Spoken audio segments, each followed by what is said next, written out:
ఇవాళ tubal ectopic pregnancy అంటే ఏంటి అని తెలుసుకుందాం. గర్భసంచి లోపల కాకోకుండా మనకి ట్యూబ్స్లో అంటే గర్భసంచికి అండాశయాలకి మధ్యలో ఉన్న కనెక్షన్ అనమాట.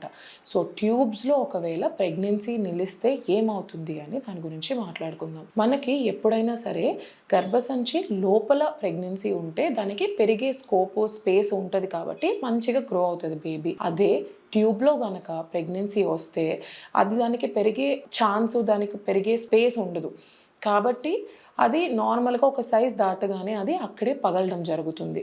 దీన్ని గనక మనం ఎర్లీగా డిటెక్ట్ చేసుకుంటే అంటే ప్రెగ్నెన్సీ అని కన్ఫర్మ్ అవ్వగానే స్కాన్ చూసుకొని గర్భసంచి లోపల ఉందా బయట ఉందా ట్యూబ్లో ఏమన్నా ఉందా అని చూసుకుంటే మెడికల్గానే మనం దాన్ని మేనేజ్ చేసుకోవచ్చు.